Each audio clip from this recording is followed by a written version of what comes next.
Hello दोस्तों, नमस्कार। एक बार फिर आप लोगों के सामने नया टॉपिक का नाम है oral and written language used in classroom.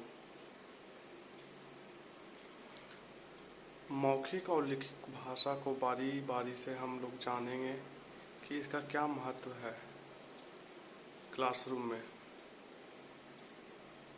चलिए पहले ओरल लैंग्वेज के बारे में जान लेते हैं। ओरल लैंग्वेज मौखिक भाषा।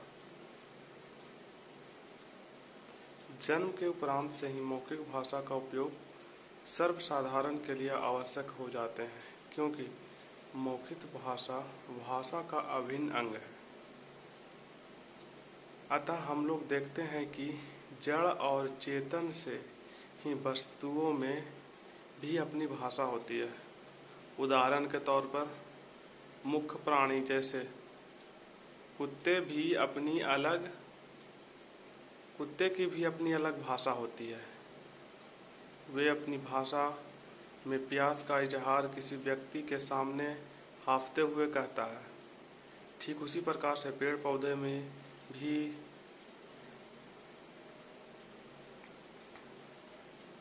पानी न मिलने पर मुरझा जाता है। ठीक है, पेड़ पौधा को पानी नहीं मिलेगा तो जाहिर सी बात वो मुरझा ही जाएगा। अतः उन्हें भी अपनी आवश्यकता को पूर्ति हेतु मुरझाकर अपनी मांग को दर्शाते हैं। ठीक है, चूँकि कक्षा कक्ष वैसा स्थान होता है जहाँ किसी विशेष क्षेत्र में चर्चा की आवश्यकता होती है, जिसके लिए भाषा के मौखिक रूप प्रमुखता कक्षा संचालन हेतु सर्वोत्तम हथियार होता है। ठीक है, चूँकि प्रत्येक मौखिक भाषा अपने आप में एक उच्चारित भाषा होता है। ठीक है,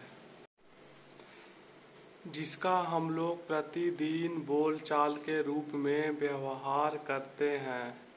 अतः भाषा का मौखिक रूप का उपयोग कक्षा कक्ष में अंतःक्रिया के समय, प्रश्नोत्तर के समय, शिक्षक को उनके प्रश्न के लिए प्रत्युत्तर के समय तथा कक्षा कक्ष में उपस्थित अपने सहपाठियों के बीच संप्रेषण के समय भाषा उच्चारित अथवा मौखिक रूप का प्रयोग किया जाता है।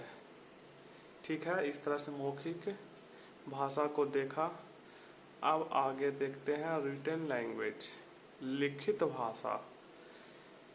ठीक है, जिस प्रकार से किसी शब्द को सुनने, बोलने व पढ़ने का महत्व है, ठीक उसी प्रकार से लेखन का भी महत्व होता है। अतः कक्षाओं में लेखन कला एक वैसी कला है जो अपने आवश्यकताओं हेतु ज्ञान की कैद करने की एक टूल अथवा डिवाइस है। ठीक है, साथ ही इसके सहयोग से कैद एवं संचित किए गए ज्ञान को दूर बैठे लोग अथवा आने वाले पीढ़ियों के लिए ज्ञान के परिमार्जन हेतु सर्वोत्तम साधन है। ठीक है, लिखने से तात्पर्य अक्षरों को सुंदर और सुडौल लिखना है, जिसका महत्व प्राचीन काल में ही नहीं अपितु मध्यकाल भी रहा है। फारसी लिपि में सुंदर और सुडौल लेखन का काफ़ी बोलबाला रहा था, जिसे फारसी लिपि में नस्तालिक कहा जाता है। अतः वर्तमान युग में आज के युवाओं में देखा जाता है कि फारसी लिपि के तरह नागरिक अथवा देवनागरी लिपि में भी शिकस्तता और समावेशन की होड़ है। ठीक है, इस तरह से हम लोगों ने मौखिक भाषा, ओरल लैंग्वेज और लिखित भाषा, रिटन लैंग्वेज को देखा और कुछ पॉइंट के माध्यम से समझा। अतः इसको आप लोग देखिएगा, समझिएगा। बहुत बहुत धन्यवाद।